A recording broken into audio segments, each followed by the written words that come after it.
ప్రతి వహించండి. నీ చిత్రంలో ప్రతి బిడ్డను సమకూర్చండి ప్రభావ. కనికరించి పార్టీ ద్వారా మేము పశుభాగా గురించి నారాయణ బలవర్తమానం ప్రభావ కాంతి సంవత్సరం విషయాలు ప్రభావ మరి ప్రతి జరిగినట్లు సహాయం చేయండి. దేవ సమయానికి అందరూ రాగలిగినట్లు మీరు ఎప్పుడు చూపిస్తే రావాల్సిన ప్రార్థిస్తున్నాం తండ్రి. ఈ గుడికి అందుకు ఇక్కడ నీ పరిశుద్ధాత్మ అభిషేకాన్ని నీ కావాలని రావాల్సిన ప్రార్థిస్తున్నాం తండ్రి. తెరవబడిన ఆకాశం మేము చూసినట్లు మీరు సహాయం చేయండి దేవా. నీ ఆత్మతో ఈ ప్రాంగణాన్ని సిద్ధపరచండి, ప్రాంగణాన్ని నింపండి. నీ యొక్క మాకు దయచిన ఆత్మతో సత్యంతో నేను ఆరాధించినట్లు మీరే ద్వారా తెలుసుకోవాల్సిన ప్రార్థిస్తున్నాం తండ్రి. మా హృదయాన్ని వెలిగించండి ప్రభా. నూతనమైన విధానమైన ఆరాధించే కృపను మాకు దయచేయండి. కృప చూపించండి. ప్రపంచ దేశాలకు అనేక మంది పరిశుద్ధ చారణకి ప్రతి ఒక్క దైవజన్య సంఘాన్ని వారి కుటుంబాన్ని మీ భద్రపరిచి క్షేమకరణ ప్రాణాలు దయచేసి ప్రభావ. ప్రతి సంఘంలో ప్రభావ నేను ఆరాధించి బాగా దయచేసి వ్యాధి పరిస్థితులు కూడా జ్ఞాపకం చేసుకొని నిష్ఠాకరణ పరిచయాలు జరిగినట్టు మీరు సహాయం చేయండి దేవా. ఈ ప్రాంగణంపై ఆధిపత్య అనేక అధికారాన్ని కోరుకుంటూ నీ చిత్రంలో ప్రతి బిడ్డను సమకూర్చి ప్రభావ మీరే మహిమగంతా ప్రభావం పొందుకోమని మా కొరకు తల్లరాన్ని స్క్రీస్తు ప్రార్థించి వేడుకుంటున్నాం తండ్రి. ప్రార్థన చేసుకుందాం, ప్రారంభించుకుందాం. మహా గొప్ప దేవా యేసయ్య వందనాలైనా స్తోత్రాలు చెల్లిస్తున్నాము. ఇక్కడ మేము నీ సన్నిధిలో ఆరాధించడానికి, నేను స్తుతించడానికి, నిన్ను పాడి కొనియాడడానికి, అయ్యా తండ్రి నిన్ను గూర్చి తండ్రి దేవా ఉత్సాహించి సంతోషించడానికి, అయ్యా తండ్రి నీ బలలో చేరి తండ్రి నేను నీ పరిచయలో అయ్యా తండ్రి నీ భాగం కలిగి ఉండడానికి నన్ను మాకు ఇచ్చిన ఈ సమయాన్ని బట్టి స్థలాన్ని బట్టి కొందనాలు. అయ్యా తండ్రి చేరవచ్చిన మమ్మల్ని దీవించండి. ఇంకా రావాల్సిన ప్రియ కుమారులను కుమార్తెలను తీసుకొని రండి. పాటలు పాడేవారిని తీసుకొని రండి.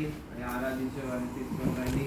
అయ్యా ప్రతి ఒక్కరూ ప్రార్థనాపూర్వకంగా వారి యొక్క అయ్యా తన జీవితాలు నీ స్థానంలో సమర్పించుకొని రాగలట్లుగా సహాయం చేసి నడిపించండి. ఈ యొక్క CMI ఫెలోషిప్ అంతరం మీద హస్తం నుంచి నడిపించండి. నీ ఆధిపత్యం మేము కోరుకుంటున్నాము, నీ అధికారాన్ని మేము కోరుకుంటున్నాం తండ్రి. నీవే ఈ యొక్క తండ్రి దేవ ఆరాధన అంతటి మీద నీవే ఆధిపత్యం వహించి నడిపించమని వేడుకుంటూ వచ్చిన మమ్మల్ని దీవించండి. రావాల్సిన ప్రియ బిడ్డలను వారిని తీసుకొని రండి. ఇంకా మార్గ మధ్యలో ఉన్న వారిని సిద్ధపరిచి తీసుకొని రండి. ఇంకా నిర్లక్ష్యం ఉన్న వారిని కూడా నీవే వారిని త్వరపెట్టి తండ్రి కంగారు పెట్టి వారిని తీసుకొని రండి తండ్రి. సహాయం చేయండి. ఈ CMI ఫెలోషిప్ ద్వారా ఈ హైవే పాయింట్లో మేము ఈ విధంగా ఆరాధించుకోవడానికి మాకు సహకరిస్తున్న ప్రియ బిడ్డలు తండ్రి దేవా సెలబ్రేషన్ రెస్టారెంట్ మీద మీకు హస్తం ఉంచండి తండ్రి. ఆ సమస్యలన్నీ కూడా తీర్చండి. సంతోష్ గారిని దర్శించండి. మాకు సహాయపడుతున్న విజయ్ గారిని ఇంకా ప్రియ ఎవరైతే మాకు సహాయపడుతున్న టీం అంతటి మీద హస్తం నుంచి నడిపించండి. చేరున్న మమ్మల్ని దీవించండి. నీ యొక్క రెక్కల నీడలో మమ్మల్ని దర్శించి సంధించమని వేడుకుంటూ ఈ ఆరాధన అంతటి మీద నీవు ఆధిపత్యం వహించి నడిపించమని యేసు పరిశుద్ధ నామములో వేడుకుంటున్నాం తండ్రి. ఆమేన్. Very good. పాటలు పాడుకుందాము. మన మధ్యలో సూర్య, అదేవిధంగా జ్యోతి రండి. అందరికి వచ్చిన పాటలే పాడదాము. ఇది training, CMI fellowship training centre. రండి అమ్మ, నాకు పాఠ పుస్తకాలు ఉన్నాయి. రండి.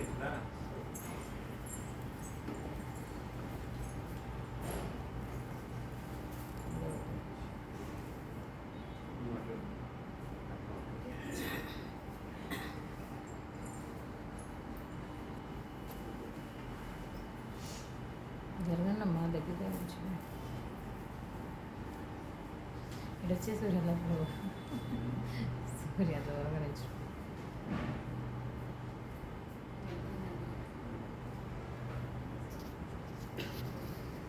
ప్రభు యేసుకి నా సర్వం.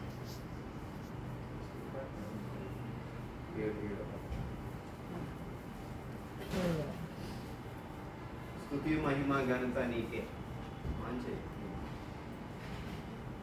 పాటల పుస్తకంలో నుండి 7వ పాట, స్తుతియు మహిమ ఘనత నీకే. స్తుతి చప్పట్లు కొట్టండి అందరూ కూడా.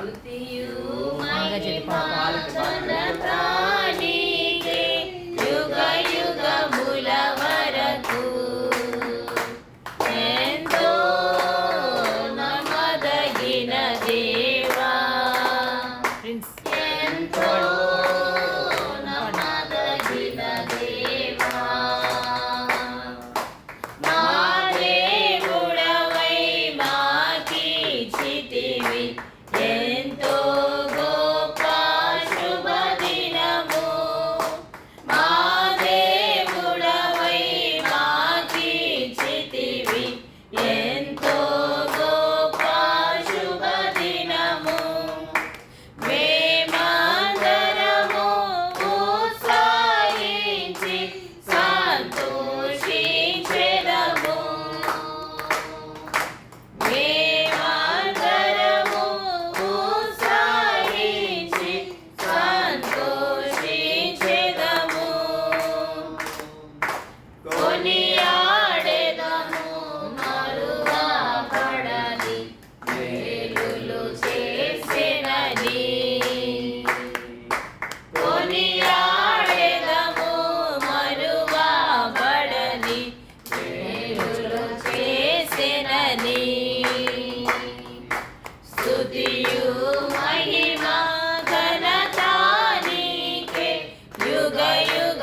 స్తుతియు మహిమా ఘనత నీకే యుగ యుగముల వరకు.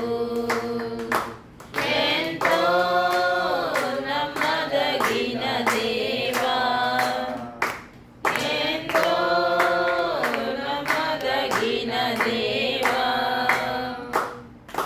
నూతనముగా దిన దినము నిలచు నీదు వాత్సల్యత మాపై. నూతనముగా దిన దినము నిలచు నీదు వాత్సల్యత మాపై. ఖ్యాతిగా నిలచే నీ నామమును కీర్తించెదమెప్పుడు. ఖ్యాతిగా నిలచే నీ నామమును కీర్తించెదమెప్పుడు. ప్రీతితో మా స్తుతులర్పించెదము దాక్షిణ్య ప్రభువా. ప్రీతితో మా స్తుతులర్పించెదము దాక్షిణ్య ప్రభువా. స్తుతియు మహిమ ఘనత నీకే యుగ యుగముల వరకు. ఎంతో నమ్మదగిన దేవా, ఎంతో నమ్మదగిన దేవా, నీవే మాకు పరమ ప్రభుడవై నీ చిత్తము నెరవేర్చితివి. నీవే మాకు పరమ ప్రభుడవై నీ చిత్తము నెరవేర్చితివి. జీవమునిచ్చి నడిపించెదవు నీ ఆత్మ ద్వారా. జీవమునిచ్చి నడిపించెదవు నీ ఆత్మ ద్వారా. సేవించెదము సమభూమి గల ప్రదేశములో నిన్ను. సేవించెదము సమభూమి గల ప్రదేశములో నిన్ను. స్తుతియు మహిమా ఘనత నీకే యుగ యుగముల వరకు. ఎంతో నమ్మదగిన దేవా, ఎంతో నమ్మదగిన దేవా, భరించితివి శ్రమలు నిందలు, ఓర్చితివా నీ మా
పాడదాం, స్తుతిద్దాం.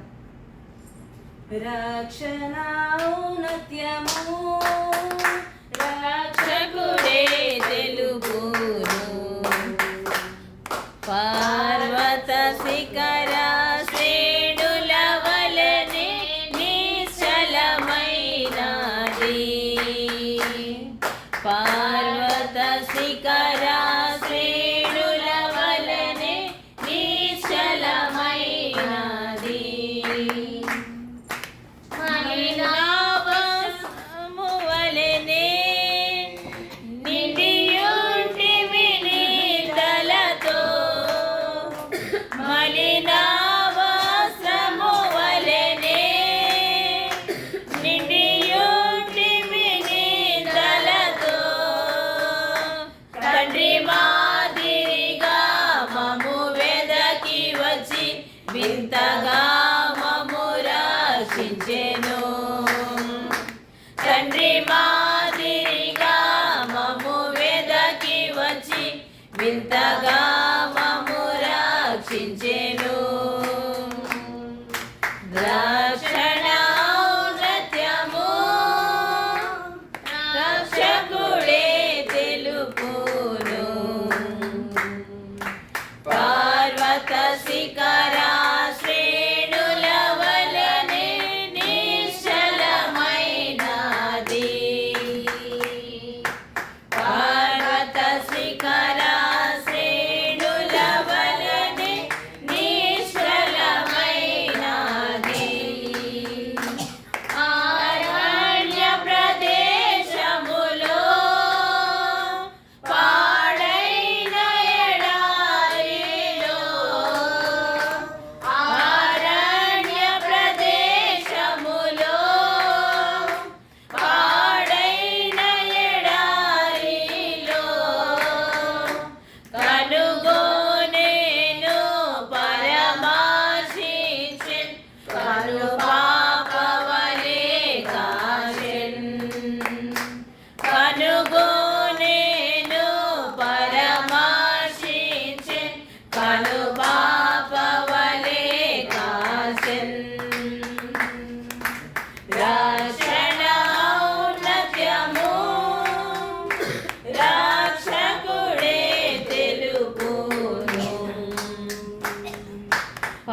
ఇమ్మాను దేవా ఇహ పరములకు రాజా, ఇమ్మానుయేలు దేవా ఇహ పరములకు రాజా, సన్నతించి కీర్తించెదం సతతము నీ నామము, సన్నతించి కీర్తించెదం సతతము నీ నామము. హల్లెలూయా రాజుడా, హల్లెలూయా స్తుతిపాత్రుడా, హల్లెలూయా అభిషేక్తుడా, హల్లెలూయా అభివందనం. హల్లెలూయా రాజుడా, హల్లెలూయా స్తుతిపాత్రుడా, హల్లెలూయా అభిషేక్తుడా, హల్లెలూయా అభివందనం. ఇమ్మానుయేలు దేవా ఇహ పరములకు రాజా, ఇమ్మానుయేలు దేవా ఇహ పరములకు రాజా. ఆదియందు వాక్యమై ఉన్నావు, ఆ వాక్యం నేనని చెప్పావు. ఆదియందు వాక్యమై ఉన్నావు, ఆ వాక్యం నేనని చెప్పావు. మా వెలుగు మార్గము నీవే దేవా, మా స్తుతి గానము నీవేనయ్యా. మా వెలుగు మార్గము నీవే దేవా, మా స్తుతి గానము నీవేనయ్యా. హల్లెలూయా రాజుడా, హల్లెలూయా స్తుతిపాత్రుడా, హల్లెలూయా అభిషేక్తుడా, హల్లెలూయా అభివందనం. హల్లెలూయా రాజుడా, హల్లెలూయా స్తుతిపాత్రుడా, హల్లెలూయా అభిషేక్తుడా, హల్లెలూయా అభివందనం. ఇమ్మానుయేలు దేవా ఇహ పరములకు రాజా, ఇమ్మానుయేలు దేవా ఇహ పరములకు రాజా. రాజులకు రాజు నీవేనయ్యా, జనులందరి జీవాధిపతి నీవే. రాజులకు రాజు నీవేనయ్యా, జనులందరి జీవాధిపతి నీవే. మా యోగ క్షేమము నీవే దేవా, మా స్తుతి గానము నీకేనయ్యా. మా యోగ క్షేమము నీవే దేవా, మా స్తుతి గానము నీవేనయ్యా. హల్లెలూయా రాజుడా, హల్లెలూయా స్తుతిపాత్రుడా, హల్లెలూయా అభిషేక్తుడా, హల్లెలూయా అభివందనం. హల్లెలూయా రాజుడా, హల్లెలూయా స్తుతిపాత్రుడా, హల్లెలూయా అభిషేక్తుడా, హల్లెలూయా అభివందనం. ఇమ్మానుయేలు దేవా ఇహ పరములకు రాజా, ఇమ్మానుయేలు దేవా ఇహ పరములకు రాజా. సన్నతించి కీర్తించెదం సతతము నీ నామము, సన్నతించి కీర్తించెదం సతతము నీ నామము. హల్లెలూయా రాజుడా, హల్లెలూయా స్తుతిపాత్రుడా, హల్లెలూయా అభిషేక్తుడా, హల్లెలూయా అభివందనం. హల్లెలూయా రాజుడా, హల్లెలూయా స్తుతిపాత్రుడా, హల్లెలూయా అభిషేక్తుడా, హల్లెలూయా అభివందనం. హల్లెలూయా.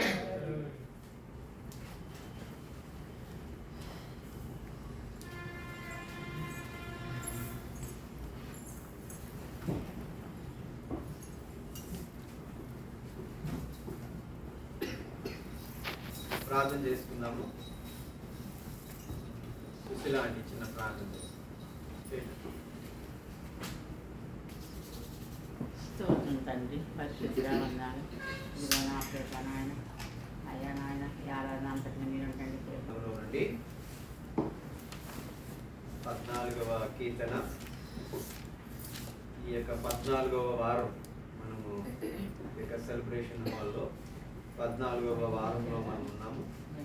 ఈ యొక్క 14వ కీర్తన మనం చదువుకుందాం.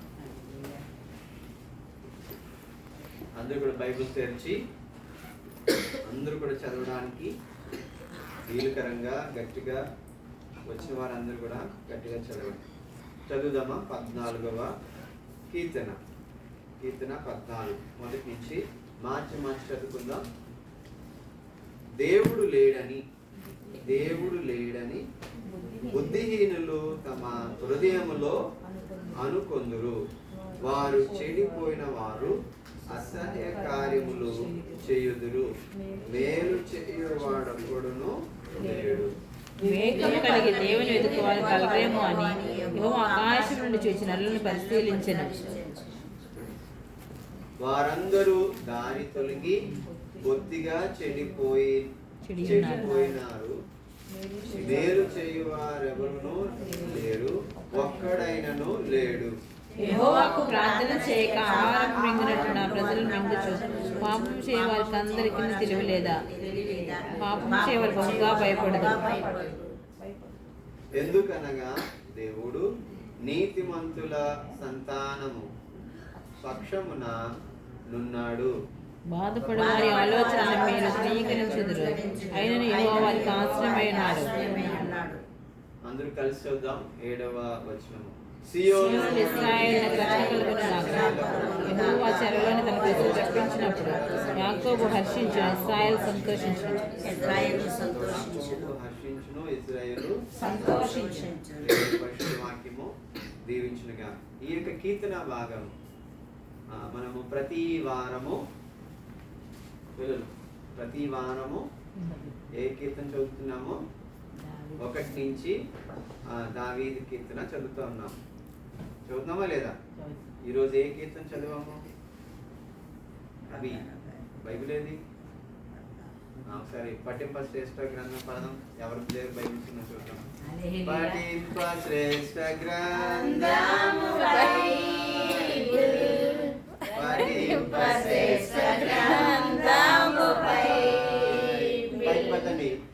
అనుదినము పఠించిన ప్రేమ తోడ నడుచును. ఓ పఠింప శ్రేష్ఠ గ్రంథముపై. మరొకసారి తెలుగులో పాడదాము. ఎవరు పాడదు, ఓన్లీ పిల్లలే పాడతారు. ప్రిన్స్, అభి, జాషి, విని, ఓకే, బ్రదర్స్ పాడతారు. పఠింప శ్రేష్ఠ గ్రంథము బైబిల్. పాడండి. పాడలేదు ఎవరును? పఠింప శ్రేష్ఠ గ్రంథము పాడండి. నేను ముందుకు వచ్చి పాడిస్తాను. రండి, ముందుకు రండి అందరూ కూడా రండి. పిల్లలు అందరూ మీ నలుగురు రావాలి. జాషికా, అభి, ప్రిన్స్ ఫాస్ట్ గా, టైం లేదు మరి.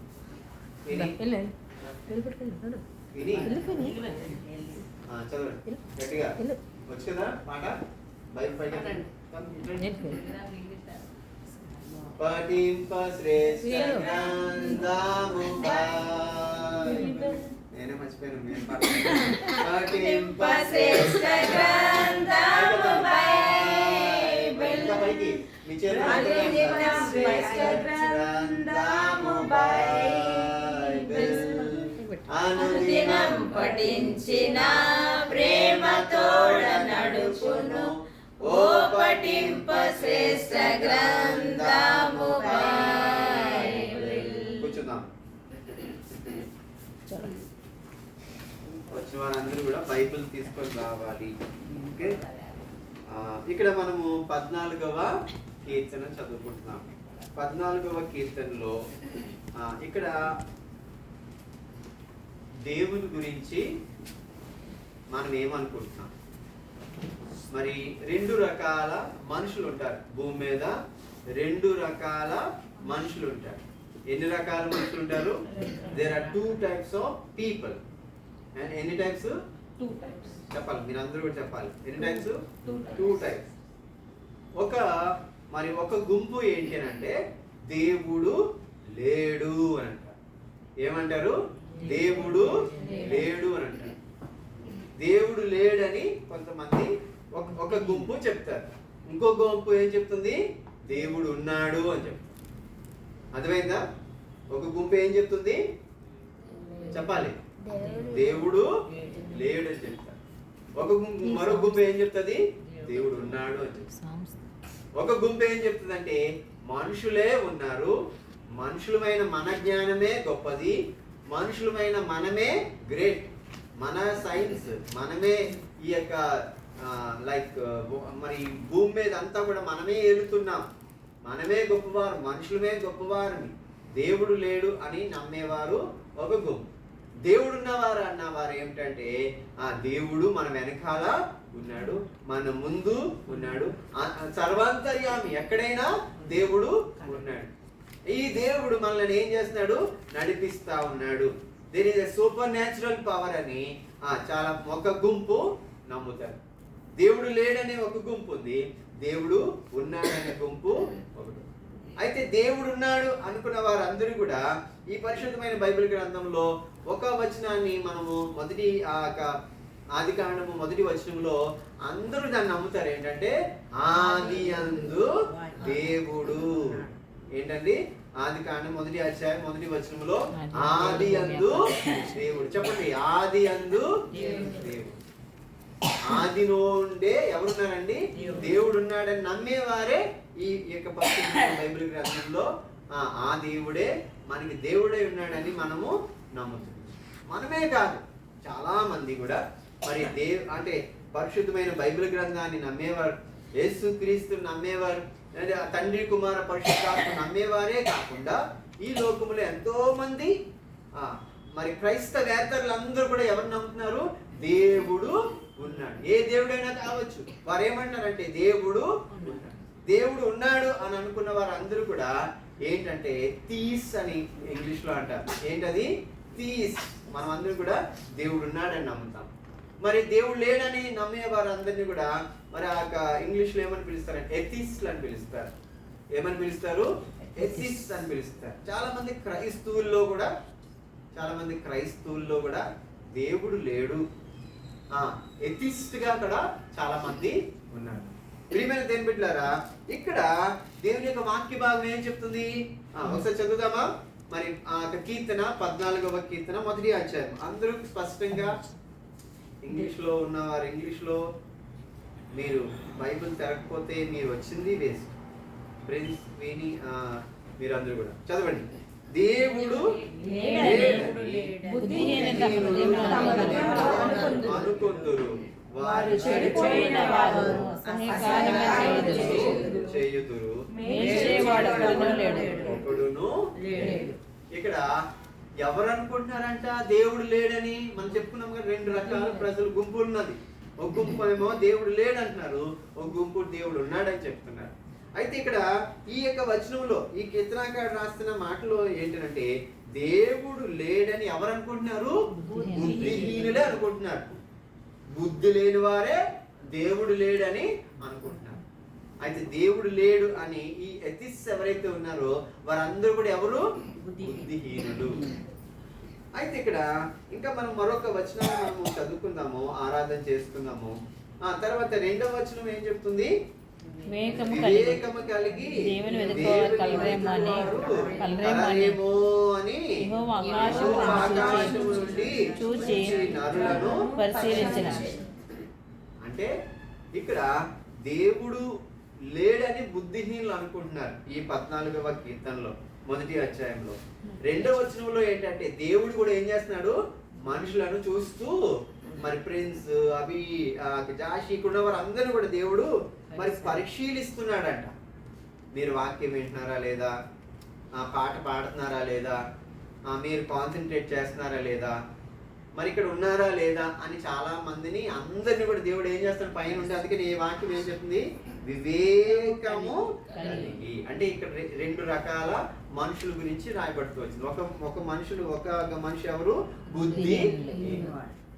ఈరోజు నీవు నేను బైబిల్ పట్టుకొని కూడా మనం ఏమరా దేవుడు ఎవరున్నారులే, ఎవరు వింటారులే వాక్యం. క్రైస్తవుల్లో కూడా ఉన్నారు దేవుడు లేడు అనేవారు. అయితే ఇక్కడ బుద్ధిహీనుడి గురించి చెప్పుకున్నాము. రెండవ వ్యక్తి ఎవరండి, రెండవ రకం వ్యక్తులు ఎవరు, వీళ్ళు వివేకము కలిగి. ఏంటది ఇంగ్లీష్లో ఏమనుంది, సెకండ్ వర్డ్స్ లో 14 సెకండ్ వర్డ్స్ లో ఏమని రాయబడింది, వివేకం అంటే ఎవరు, 14 second words. The Lord looks down from the heaven on all mankind to see if there are any who understand, any who seek God. Seek God. వివేకం కలిగిన వారు అంటే దేవుణ్ణి వెతికేవారు. వీళ్ళేమో దేవుడు లేడని చెప్పేవారు ఒకరైతే, ఈ యొక్క 14వ కీర్తన దేవుడు ఉన్నాడు, ఆయన వెతికేవారు కూడా ఉన్నారు. అందుకనే దేవుడు ఇక్కడ ఏమని రాబడిందంటే వివేకము కలిగి దేవుని వెతుకువారు కలరేమో అని యెహోవా ఆకాశము నుండి చూచి నరులను పరిశీలించు. మన 3వ వచనం కూడా చదువుకుందాం. వారందరూ దారి తొలగి బొత్తిగా చెడి ఉన్నారు, మేలు చేయవారు లేరు, ఒక్కడైనాను లేరు. మేలు చేసేవారు ఎవరు కూడా లేరు. మనం అనుకుంటాము మేలు చేసే వాళ్ళు ఉన్నారు, నాకంటూ నా తండ్రి ఉన్నాడు, నాకంటూ నా తల్లి ఉంది, నాకంటూ నా పిల్లలు ఉన్నారు, నాకంటూ నా ఫ్రెండ్ ఉన్నాడు అని అనుకుంటున్నాం. కానీ ఇక్కడ వాక్య భాగమే చెప్తుంది మేలు చేయు. అందుకని ఇక్కడ ఏమంటుంది, మేలు చేయువారును ఎవరూ లేరు, ఒక్కడైనా కూడా లేరు. ఉన్నారా, లేరు. అయితే 4వ వచనం, యెహోవాకు ప్రార్థన చేయక ఆహారం మింగునట్లు నా ప్రజలు మింగుచు పాపము చేయువారందరికీ తెలివి. ఇంకొక మాట ఇక్కడ రాయబడింది, పాపము చేయువారందరికీ తెలివి లేదా. ఎవరికి తెలివి లేదా? Right, okay. ఇక్కడ మొట్టమొదటిగా ఏం చూస్తున్నాం, ఇక్కడ బుద్ధిహీనులు. రెండవది ఎవరు, వివేకము కలిగి దేవుణ్ణి వెతుకువారు. ఇంకొక మాట ఇక్కడ మనం చదువుకున్నాం, పాపము చేయువారు. పాపము చేయువారందరికీ తెలివి లేదా. పాపం చేసేవారు ఎవరు చేస్తారంట, ఎవరు పాపం చేస్తారంటే తెలివి లేని వారే కదా. అందుకని ఇక్కడ రాయబడింది కదా, ఏమన్నా ఉంది, పాపము చేయువారందరికీ తెలివి లేదా. తెలివి లేదా. మరి పాపం చేయవారి అందరికీ తెలివి లేదా అని కూడా రాయబడింది. తర్వాత పాపము చేయవారు బహుగా భయపడు. అంటే పాపము చేసేవారు భయపడతారు, పాపము చేయవారు. ఇంకొకటి ఏమని రాయబడింది, చేయువారందరికీ తెలివి లేదా. అంటే ఎవరు పాపం చేస్తారు, తెలివి లేని వాళ్ళు. పాపం చేసేవారు భయపడతారు. ఇంకొక మాట 5, ఎందుకనగా దేవుడు నీతిమంతుల దేవుడు ఎవరి పక్షాన ఉన్నాడు. మరొక మాట, నీతిమంతుల పక్షాన ఆయన ఉంటాడు. మనం అనుకుంటాము మనం అబద్ధం పక్షాన ఉన్నామా, నీతి పక్షాన ఉన్నామా అంటే దేవుడు ఎవరి పక్షాన ఉన్నాడు, మరి సంతానం అంట. నీతిమంతుల సంతానం ఒకడే కాదు, నీ సంతానం చుట్టూ ఆయన నిలబెడతాడని వాక్యం సెలవిస్తుంది. తర్వాత బాధపడు వారి ఆలోచనను మీరు తృణీకరించుదురు, అయినను యెహోవా వారికి ఆశ్రయమై ఉన్నాడు. సియోనులో నుండి యెహోవా ఇశ్రాయేలుకు రక్షణ కలుగును గాక. యెహోవా చెరలోని తన ప్రజలను రప్పించినప్పుడు యాకోబు హర్షించిన, ఇశ్రాయేలు సంతోషించిన. రప్పించినప్పుడు యాకోబు హర్షించును, ఇశ్రాయేలు సంతోషించిన. మనకి చాలా విషయాలు మనం నేర్చుకుంటూ వచ్చి ఈరోజు ప్రత్యేకంగా మనము 2 రకాల గుంపు, ఈ ప్రపంచ దేశం అంతట్లో ఈ భూగోళం మీద 2 రకాల గుంపులు ఉన్నాయి. ఒకటి దేవుడు ఉన్నాడు అంటారు, ఒకరు దేవుడు లేడని అంటారు. దేవుడు లేడని ఎవరు అంటారంటే బుద్ధిహీనులు. అయితే ఎవరు దేవుడు ఉన్నాడని అంటారంటే వివేకము కలిగి మరి ఆ దేవుని వెతికేవారు కూడా ఉన్నారు. తర్వాత ఇంకొక రకమైన ప్రజలు ఉన్నారు, పాపము చేసేవారు. మరి గురించి రాయబడుతూ వచ్చింది. ఇంకా మరి యొక్క దేవుడు ఎవరి పక్షాన ఉంటాడు, ఎవరి పక్షాన ఉంటాడు, నీతిమంతుల సంతానం పక్షాన దేవుడు అంటే నీ ఒక్కడవే కాదు, నీ సంతానం పక్షాన కూడా దేవుడు నిలబడే దేవుడే ఉన్నాడు. మనం దేవుని ఆరాధన చేసుకుందాం. ఏదైతే వాక్యం విన్నామో నిలబడి దేవుని ఆరాధన చేసుకుందాం. మనం దేవా నువ్వు నీతిమంతుల పక్షాన ఉంటావు, నీతిమంతుల సంతానం పక్షాన ఉంటావు. దేవా నీవు నా పక్షాన ఉండండి, నా సంతానం పక్షాన ఉండండి, నన్ను దర్శించండి, సంధించండి. నువ్వు దేవుడు ఉన్నావు అని నేను నమ్ముతున్నాను. వివేకము కలిగిన వ్యక్తిగా నన్ను చేయండి అని అందరూ నిలబడి దేవుని ఆరాధన చేసుకుందామా? What are the words we have heard till now? ఏదైతే దేవుని యొక్క వాక్యం మనం వింటూ వచ్చామో, ఈ కీర్తన 14వ కీర్తన ద్వారా దేవుడు ఏదైతే మనతో మాట్లాడుతూ వచ్చాడో, what are the things, whatever మన దేవుడు ఏదైతే విషయాలు మనకు బోధిస్తూ వచ్చాడో, దేవా నీ సన్నిధిలో నేను ఉన్నానయ్యా. మరి మీరు ముందుకొచ్చి పాడొచ్చు, లేదంటే మీరు అక్కడ పాడిన పర్వాలేదు, పాట లిఫ్ట్ చేయండి. మనమందరం కూడా ఈ 14వ కీర్తన ద్వారా దేవుడు మనతో మాట్లాడి దేవుని స్తుతిద్దాము, దేవుని ఆరాధించేద్దాం. దేవుడైనా నువ్వు దేవుడుగా నువ్వు ఉన్నావని నేను నమ్ముతున్నానయ్యా. నేను నన్ను దర్శించను తండ్రి. నీతిమంతుని యొక్క సంతానం దేవా, నా సంతానం నీతిమంతుల సంతానంగా నన్ను చేయండి అని దేవస్థానంలో ఆరాధన చేద్దామా? కళ్ళు మూసుకుందాము, ఆరాధన చేసుకుందాం. నీవు నా తోడు ఉన్నావయ్యా, నాకు భయమేలా నా యేసయ్యా. అందరూ కలిసి నీవు నా తోడే ఉన్నావయ్యా, నాకు భయమేలా నా యేసయ్యా. నాకు భయమేలా, నాకు దిగులేలా, నాకు చింతేలా, నాకు భీతేలా.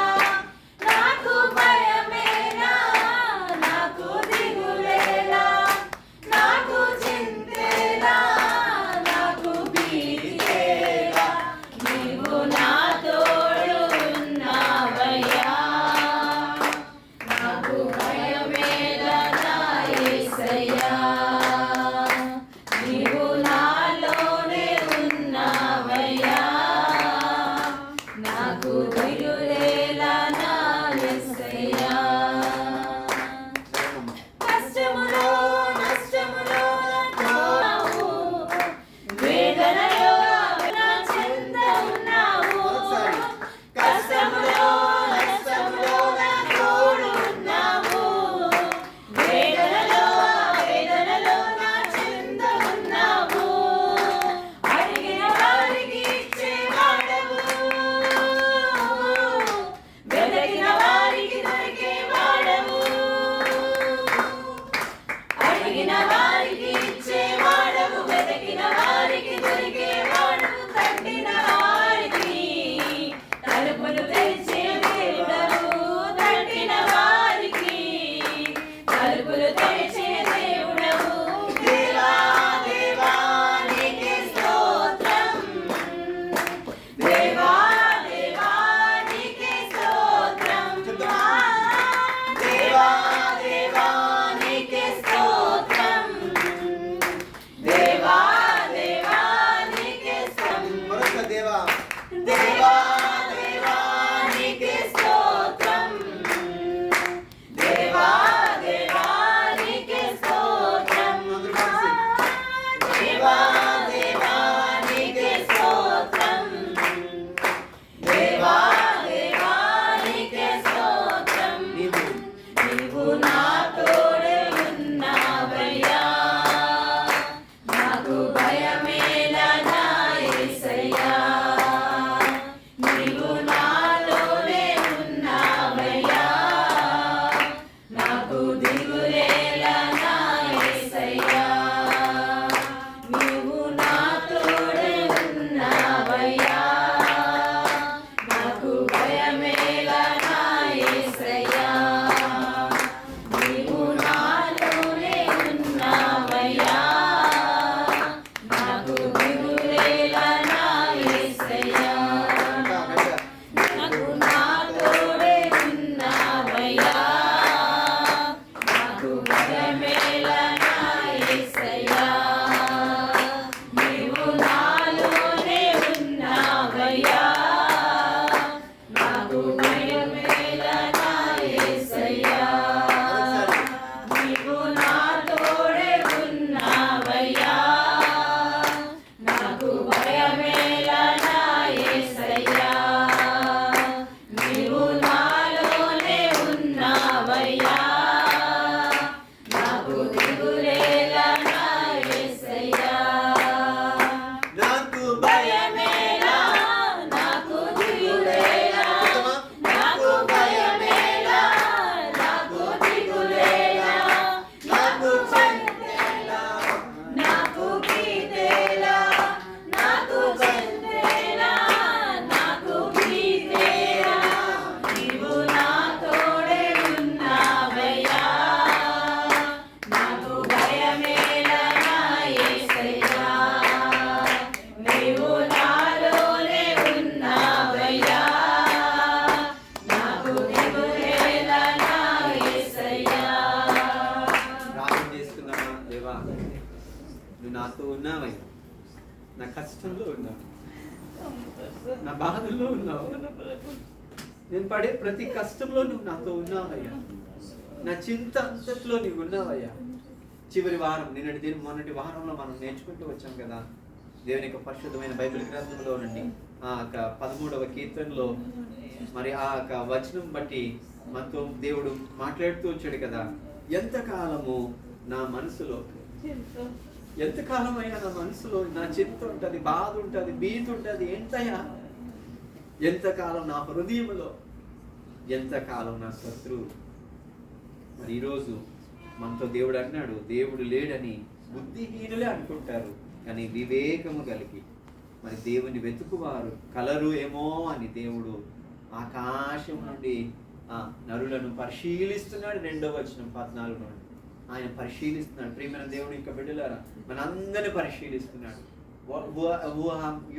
మీరు ఎవరైనా కావచ్చు, చిన్నవారు అవ్వచ్చు, యవనస్తులు అవ్వచ్చు, వృద్ధులు అవ్వచ్చు, ఎవరైనా కావచ్చు, దేవుడు పరిశీలిస్తున్నాడు కదా. దేవా నన్ను పరిశీలించయ్యా, ఈ ఆరాధన ద్వారా నన్ను పరిశీలించయ్యా, నువ్వు నాకు తోడుగా ఉన్నావని నేనైతే నమ్ముతున్నానయ్యా.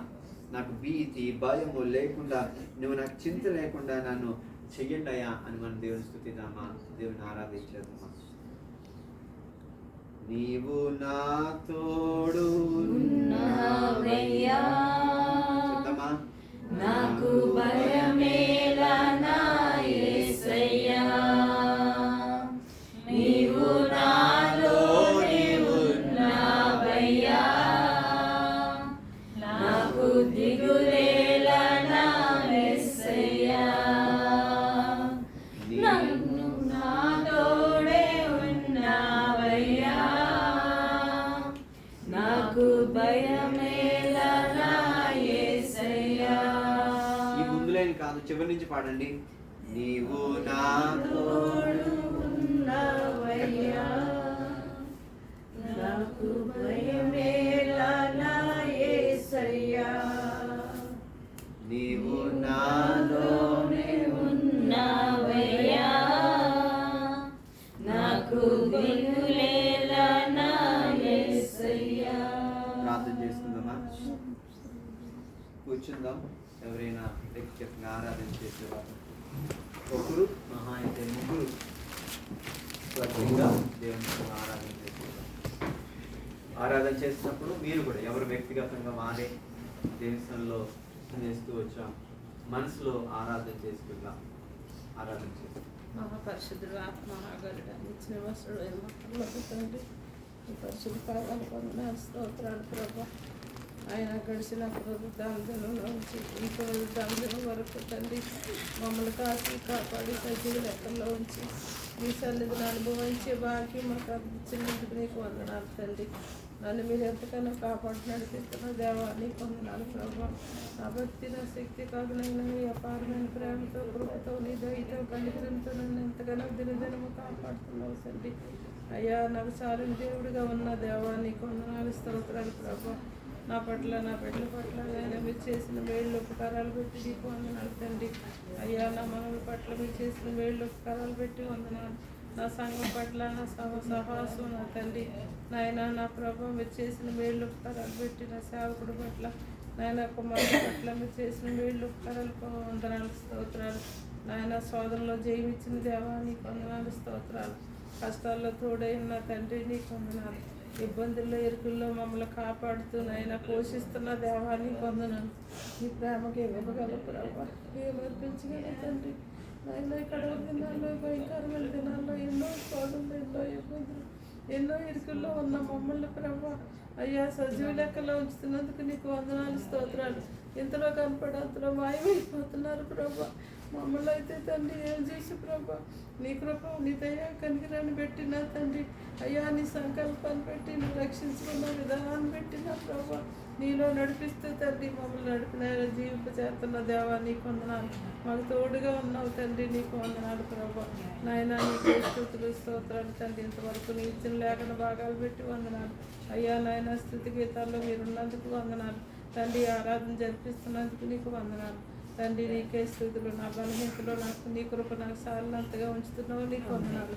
దినదినము నన్ను నడిపిస్తున్నావు నీకు వందనాలు అయ్యా. నా తండ్రి నాకు గొప్ప దేవుడిగా కాపరగా తండ్రి అయ్యా. నా అండగా కొండగా ఆశ్రయ దుర్గంగా శైలంగా కోటగా అనుకుంటున్నావు ప్రభా. నీకే వందనాలు స్తోత్రాలు.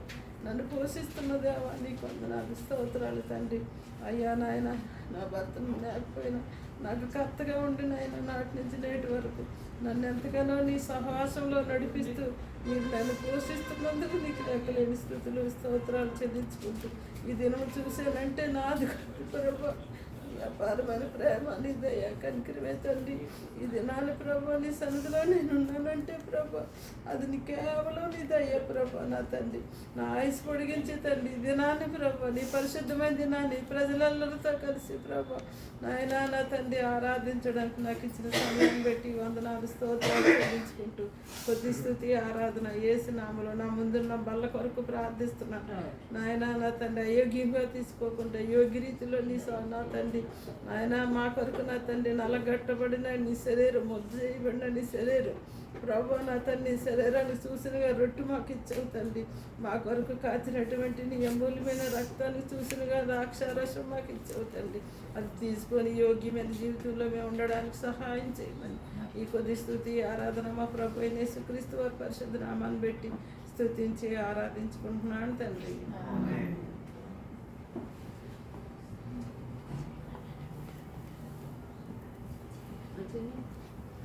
పరిశుద్ధుడు మహోన్నతుడు మహాకరుడు గొప్ప దేవుడు సృష్టికర్తడు కొందరు ప్రభు స్తోత్రాలు స్తుతులు చెల్లించుకుంటున్నాను ప్రభు. నాయన ఆది మేఘ ఆకాశం సింహాసనం భూమి పాదపెట్టు ప్రభు సర్వ సమస్తాన్ని శూన్యంలో సమస్తాన్ని కలుగు చేసిన గొప్ప దేవుడు ప్రభు. జీవం కలిగిన దేవుడు మాట్లాడే దేవుడు ప్రభు.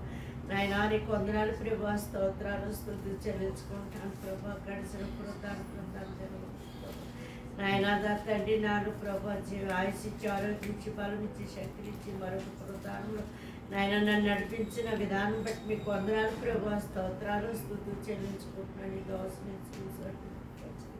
నాయన మాతో మాటలు లేఖన భాగాలన్నిటి బట్టి వందనాలు ప్రభు. స్తోత్రాలు దేవుడు లేడని అనుకుంటారని ప్రభు నా తండ్రి నాయన వేగము కలిగిన వారు ప్రభు దేవుడు నాయన నువ్వు మాట్లాడో ప్రభు యేసయ్యా నీకు వందనాలు ప్రభు. స్తోత్రాలు స్తుతులు నీ మాట మౌర్యమని పరస్పరం ఎవరు వేసుకుంటారు మీ కృప సహాయము మాకు దయచేయండి. జ్ఞానం జ్ఞాపశక్తి మాకు అనుగ్రహించండి తండ్రి. సహాయపడండి దేవా నీకు వందనాలు ప్రభు. స్తోత్రాలు స్తుతులు చెల్లించుకుంటున్నాను. ఇమానుయేలుగా ప్రభు మాలో ఉన్న ప్రభు మాలో ఉన్న లోపల ఉన్నాడు మాలో ఉన్నవాడు గొప్పవాడు బలవంతుడు శక్తివంతుడు ప్రభు. అయా నీకు వందనాలు ప్రభు. స్తోత్రాలు స్తుతులు చెల్లించుకుంటున్నాను దేవా జ్ఞాపకం చేసుకుంటున్నాను ప్రభు.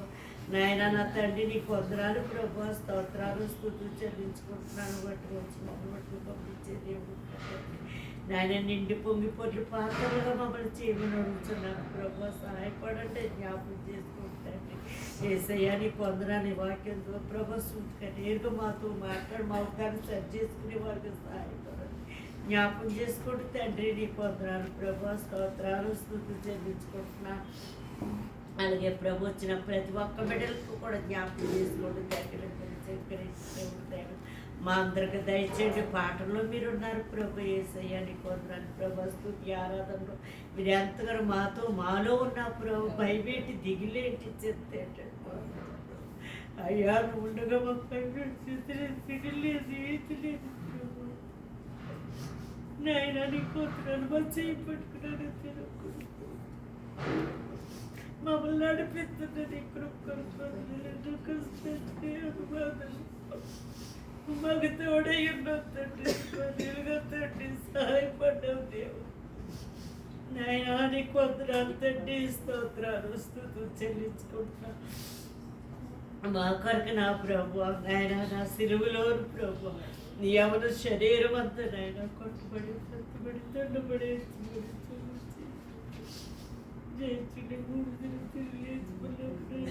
కొందరాలు స్తోత్రాలు నీ యవన రక్తంతో నా యొక్క ప్రతి పాపమును కడిగి పరిశుభ్రపరిచి పవిత్రపరిచి నీకు ఇష్టమైన బిడ్డగా నన్ను చేసుకున్నందుకు మీరు ఇచ్చిన గొప్ప రక్షణ కొరకే మీకు వందనాలు స్తోత్రాలు స్తుతులు చెల్లించుకుంటున్నాను ఒకరిని పంపించగలిగిన ప్రభును దేవుడికి నీకు వందనాలు నాయన స్తోత్రాలు స్తుతులు చెల్లించుకుంటున్నాను అంత మాత్రం మా ముందు ఉంచబడిన నీ శరీర రక్త మాంసాల్లో కూడా నాకు కూడా పాల్భాగస్త్రాలుగా అనుగ్రహించిన కృపను బట్టి మీకు వందనాలు స్తోత్రాలు స్తుతులు ప్రభు నీ శరీరమును నాయన తినచున్నాడు తాగుతున్న అయోగ్యం కాక యోగ్యమైన రీతిలో తినచు తాచు ప్రభ మీ రక్తాన్ని కూడా ప్రభు నాయన మరి నీ రక్తంలో చేపెట్టడం మా నాయన మా రక్తం ప్రభు నాయన మా హృదయాలు కూడా పరిశుద్ధపరచండి తండ్రి సహాయపడమని ప్రభు నాయన నా తండ్రి ఇదిగో ప్రభు ఎందుకు పరే నన్ను రక్షించుకున్న రక్షణ బట్టి కూడా మీకు వందనాలు స్తోత్రాలు స్తుతులు చెల్లించుకుంటున్నాను ఈ దేన స్తుతి ఆరాధన మీకే సమర్పించుకుంటున్నాను తండ్రి ఆమేన్. మహాకరుణ మహోన్నతుడ పరిశుద్ధుడ నిత్య నివాసమైన దేవ అత్యున్నతంగా హెచ్చింపబడిన నీ ఘనమైన శ్రేష్టమైన ఉన్నతమైన పూజనీయమైన నామాన్ని బట్టి వందనములు చెల్లించుకుంటున్నాను తండ్రి. గడిచిన వారం అంతా కాపాడుతూ వచ్చారు, భద్రపరుస్తూ వచ్చారు. నూతన పరిశుద్ధ వారంలో కుటుంబంగా సజీవురాలని నీ సందులో చేరి ఆరాధించడానికి నాకు ఇచ్చిన ధనికరమైన సమయాన్ని బట్టి వందనం చెల్లించుకుంటున్నాను తండ్రి. సీయోను నుండి హోవా రక్షిస్తాను సెలవిచ్చినట్టుగా ప్రభా నీ యొక్క రక్షణను ప్రభా ఏమాత్రం యోగ్యత లేని దాన్ని ఎందుకు పనికిరానటువంటి దాన్ని పాపంతో పతనమైన నన్ను జ్ఞాపకం చేసుకుని దేవా నీవు అనాది కాల సంకల్పంలో నీ ఏకైక కుమారుని ఆకులకు అనుగ్రహించి నువ్వు ప్రభా తన బలియాగం ద్వారా నాకు ఇచ్చిన విడుదల విమోచన బట్టి వందనములు చెల్లించుకుంటున్నాను తండ్రి. అంతేకాకుండా రక్షించిన నాటి నుండి నేటి వరకు ప్రభా నీకు ఆయాసాన్ని దుఃఖాన్ని కలిగించినప్పటికీ ప్రభా నన్ను విడిచిపెట్టుక నాకు ప్రతి పరిస్థితుల్లోనూ ప్రభా చాలినంత దేవుడు కొంటూ వస్తున్న దాన్ని బట్టి వందనం చెల్లించుకుంటున్నాను తండ్రి. నీ వాక్యం ద్వారా నాతో మాట్లాడుతూ వచ్చిన దాన్ని బట్టి వందనములు ప్రభా నీతి మందులు సంతాన పక్షంగా ఉంటూ వస్తున్నాను సెలవిచ్చిన దేవా నిజంగా నీ వాక్యం యథార్థమైనది నమ్మకమైనది దేవా. నీ వాక్యం బ్రతికించేది దేవా. నిజంగా నీ వాక్యం ధర్మం బ్రతికిస్తూ దేవా నిజంగా నా పక్షంగా నీవు ఉంటే ఇంతవరకు నా జీవిత యాత్రలో మీరు చేస్తే సకలమైన మొక్కలు బట్టి వందనం చెల్లించుకున్నాను తండ్రి. అంతేకాకుండా బాధపడే వారికి ఆశ్రయమైన దేవా నా బాధలో నా వేదనలో నా కృంగిన స్థితిలో నా దుఃఖంలో నా నిట్టిరుపులో ప్రభా నీవు నాకు ఆశ్రయంగా ఉంటూ ప్రభా నిజమైన దేవుడుగా నన్ను విడిచిపెట్టక ప్రభా నా ప్రతి పరిస్థితుల్లో ప్రభా ఇంతవరకు నన్ను ఆదుకుంటూ వచ్చావు, నాకు ఆశ్రయంగా ఉంటూ వచ్చావయ్యా. నువ్వు నాకు కేడంగా నా రక్షణ శృంగంగా ప్రభా నాకు సహాయకుడుగా ఉంటూ ప్రభా ఆపత్కాలంలో నాకు దాగుచోటుగా ఉంటూ వస్తుంది దాన్ని బట్టి వదనం చెల్లించుకున్నాను తండ్రి. నీ నమ్మకత్వాన్ని బట్టి నీ యథార్థతను బట్టి నేను ఏమి ఇచ్చినా తీర్చుకోగలను దేవా.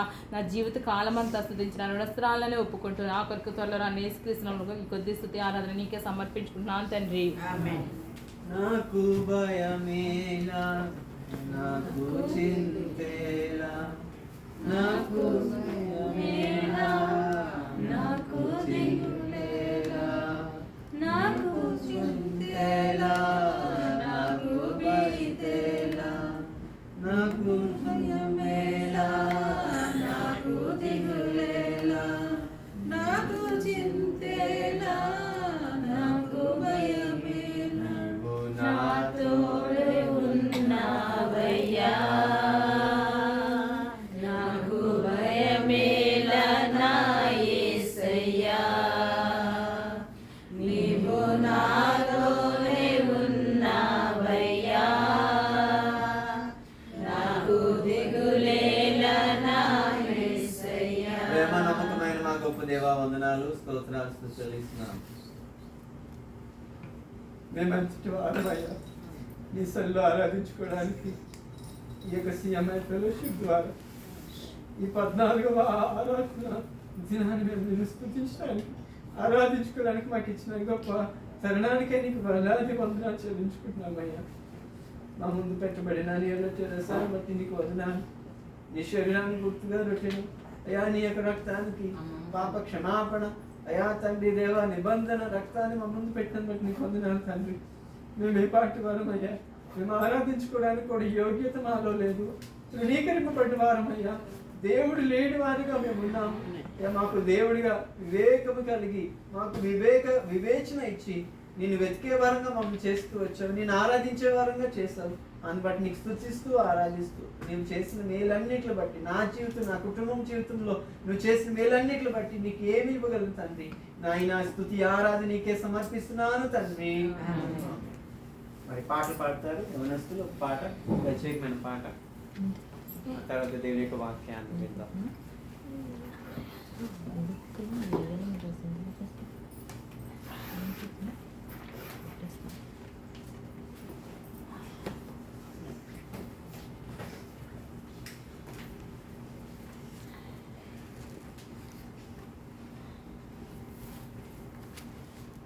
మనందరికీ వచ్చిన పాటే యెహోవా నాకు వెలుగాయి అనుకుంటూ అందరికి చప్పట్లు కొడుతూ దేవుని నామం స్తుతిద్దాం. యెహోవా నాకు వెలుగాయే, యెహోవా నాకు రక్షణయే, నా ప్రాణ దుర్గమయే, నేను ఎవరికి ఎన్నడూ భయపడను, నేను ఎవరికి ఎన్నడూ భయపడను.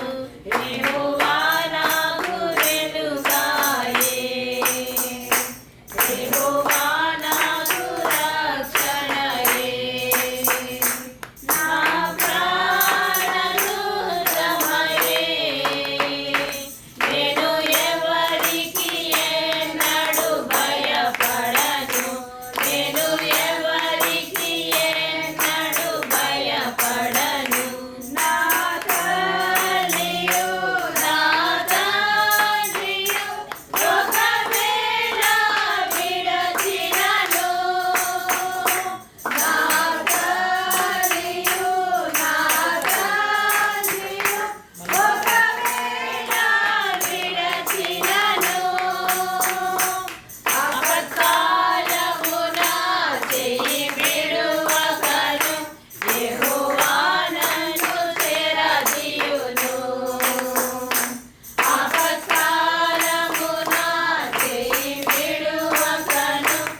యెహోవా నాకు రక్షణయే.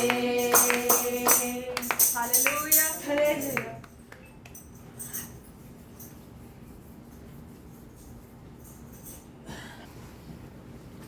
ద్వితీయోపదేశకాండము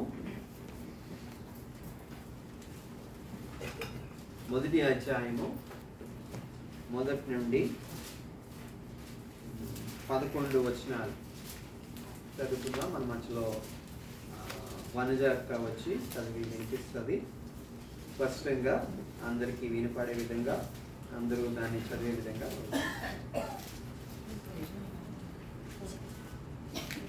యోర్దాను యువతలనున్న ద్వితీయోపదేశకాండము ద్వితీయోపదేశకాండము మొదటి 11.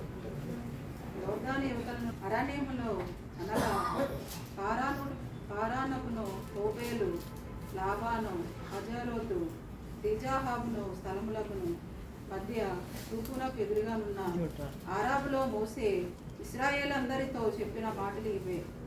హోరేబు నుండి షేయిరు మన్నేపు మార్గముగా కాదేశు బర్నేయ వరకు 11 దినములు ప్రయాణము. హెష్బోనులో నివసించిన అమోరీల రాజైన సీహోమును, అష్టోరోతులో నివసించిన బాషాను రాజైన ఓగును ఎద్రెయిలో ఖాతం చేసిన తరువాత ఏలుబడి 40వ సంవత్సరములలో 11వ నెల మొదటి తేదీని మోసే ఇశ్రాయేళ్లకు బోధించుటకే యెహోవా తనకు ఆజ్ఞాపించినదంతయు వారితో చెప్పెను. యోర్దాను యువతలనున్న మోయాబు దేశమున మోషే ఈ ధర్మశాస్త్రమును ప్రకటింప మొదలుపెట్టి ఇట్లనెను. మన దేవుడైన యెహోవా హోరేబులో మనకు ఇలాగు సెలవిచ్చెను. ఈ పర్వతమునొద్ద మీరు నివసించిన కాలము చాలును. మీరు తిరిగి ప్రయాణమే అమోరీయుల మన్నేమునకు ఆరాబులోను మన్నేములోను లోయలోను దక్షిణ దిక్కున సముద్రములోనున్న స్థలములన్నిటిలోనికి కానాను దేశమునకును లెబానోనునకును మహానది అని అప్రటిషునకును వెల్లుడి. ఇదిగో ఆ దేశమును మీకు అప్పగించి తిని మీరు వెళ్ళి యెహోవా మీ పితరులైన అబ్రహాము, ఇస్సాకు, యాకోబులకును వారికి తర్వాత వారి సంతానమునకు ఇచ్చేదనని నేను ప్రమాణం చేసిన దేశమును స్వాధీనపరుచుకున్నది. అప్పుడు నేను ఒంటరిగా మిమ్మను భరింపలేను. మీ దేవుడైన యెహోవా మిమ్ము విస్తరింపదేశను కనుక నేడు మీరు ఆకాశ నక్షత్రము వలె విస్తరించి ఉన్నారు. మీ పితరుల దేవుడైన యెహోవా మీ జనసంఖ్యను 1000 రెట్లు ఎక్కువ చేసి తను మీతో చెప్పినట్లు మిమ్మను ఆశీర్వదించును కనుక ఆశీర్వదించును కాక. దేవుడి పరిశుద్ధవాక్యం. ప్రార్థన చేసుకుందాం. తల వంచినట్లయితే ప్రార్థన చేసుకుందాం. పరమ తండ్రి యేసయ్య వందనాలు స్తోత్రాలు చెల్లిస్తున్నాం. ఈ దినాన్ని ఈ విధంగా నేను ఆరాధించుకోవడానికి ఈ యొక్క 14వ వారంలో మేము సెలబ్రేషన్ తండ్రి దేవ ఇక్కడ ఈ హాల్లో మేము ఆరాధించుకోవడానికి మాకు ఇచ్చిన సమయాన్ని బట్టి నీకు వందనాలు చెల్లించుకున్నాం. దేవని వాక్యంకు వెళ్తుండగా నీవే మా మధ్యలో ఆత్మవశుడిగా ఉండి అయ్యా తండ్రి మాతో మాట్లాడమని వేడుకుంటూ నిన్నే స్తుతిస్తూ నీవే మాతో మాట్లాడుతున్నావని నీవే మాతో మాట్లాడే దేవుడు అని అయ్యా నిలబడేవాడిని నేనైనా కానీ నాతో మా అందరితో కూడా నీవు నీ యొక్క ఆత్మవశుడిగా ఉండి మా అందరి హృదయాలతో నువ్వు మాట్లాడతామని వేడుకుంటూ ఏ సత్వశుద్ధ నామములు అడిగి వేడుకుంటున్నాం తండ్రి. మరి ద్వితీయోపదేశకాండము ఈరోజు మన యొక్క పాఠ్య భాగం ఏంటండి? చెప్పాలి. మిమ్మల్ని ఎక్కడి నుంచో పెట్టి వాక్యం చెప్తాను. మీ నలుగురు తర్వాత చిన్ని ఈరోజు మన యొక్క పాఠ్య భాగం ఏంటమ్మా? ఈరోజు గట్టి చెప్పాలి. ద్వితీయోపదేశకాండం. అఖిల వెరీ గుడ్. చెప్పబడండి. అంత కష్టమైన చక్కగా చెప్పింది. ఓకే, ఈరోజు మన యొక్క మన యొక్క పాఠ్య భాగం అంటే మనం తీసుకున్న వచనం మన యొక్క వాక్య భాగము ద్వితీయోపదేశ కాండం. ద్వితీయోపదేశ చెప్పండి మరొకసారి. ద్వితీయోపదేశ కాండం అంటే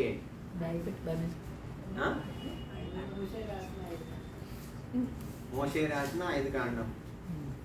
ఇంకా ద్వి అంటే ఏంటి? రెండు. ద్వి అంటే ఏంటి? రెండు. తర్వాత ఏక్ అంటే ఏంటి? సారీ ఇంగ్లీష్ ఏక్ అంటే ఒకటి. తర్వాత దో. అయితే ఇది తెలుగులో ద్వి. ద్వి అంటే రెండు. రెండవ ద్వితీయోపదేశ కాండం అంటే ద్వి అంటే రెండు అని అర్థం. అంటే సెకండ్ బుక్ అని అర్థం. ఏంటిది? Second book. అంటే ఎన్ని కాండాలు ఉన్నాయి? 5 కాండాలు. చూపించండి చేతులు ఎన్ని ఉన్నాయి? 5 వేళ్ళలో 5 కాండాలు ఉన్నాయి. చెప్పాలి. మొదటిది ఏంటి? ఆది కాండము,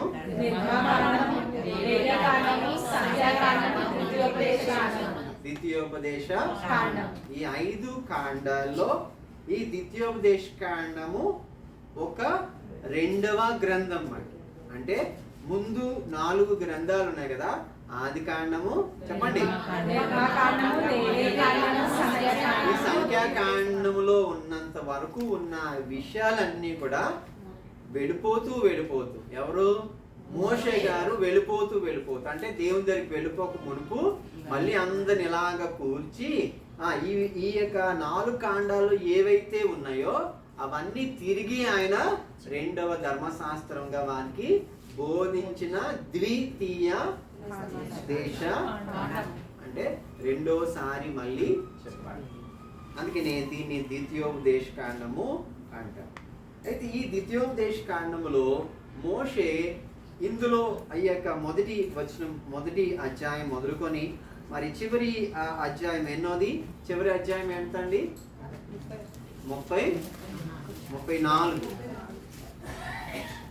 టైం ఎంత అయిందిరా? అది 46.